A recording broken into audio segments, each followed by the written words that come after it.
Hi வணக்கம். இன்னைக்கு பார்த்தீங்கன்னா பாண்டியன் ஸ்டோரி இன்னைக்கான எபிசோடு தாங்க பார்க்க போகிறோம். அதுக்கு முன்னாடி என்னோட சேனலை சப்ஸ்கிரைப் பண்ணி வச்சுக்கோங்க.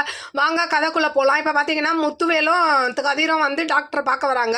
ரிப்போர்ட் எல்லாம் எடுத்துக்கிட்டு அவர் என்ன சொல்கிறாரு, இதை பார்த்துட்டு சரி பண்ணிடலாம், நீங்கள் ஆனால் கரெக்டான ட்ரீட்மெண்ட்டுக்கு வந்தால் மட்டும்தான் இது சரி பண்ண முடியும், ஒரு சர்ஜரியும் இருக்குது, அதையும் நீங்கள் சேர்த்து பண்ணணுன்ற மாதிரி சொல்லும் போது கதிர் என்ன சொல்கிறாரு, கண்டிப்பாக உங்களை காப்பாற்றிடுவாங்க, நீங்கள் வந்து நம்பிக்கையை மட்டும் விட்டுறாதீங்க அப்படின்னு சொல்லவும் இவரும் சரின்னு ஒத்துக்கிறாரு.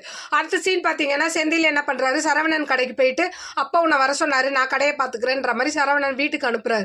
வீட்டுக்கு அனுப்புனா கோமதி வந்து சரவணனை பார்த்து கேட்குறாங்க, மயிலை பார்த்து நீ என்ன வார்த்தை கேட்ட, இந்த மாதிரி அந்த குழந்தை உன்னது இல்லைன்னு நீ சொன்னியா அப்படின்னு கேட்கும்போது நான் கோவத்தில் சொன்னேன்னு சொல்கிறாரு.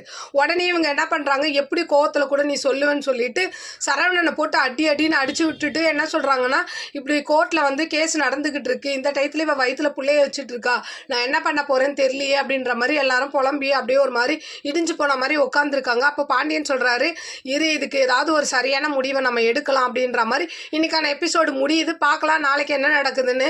இவங்க மன்னிச்சு வந்து தங்கமயிலை ஏற்றுக்குவாங்களா?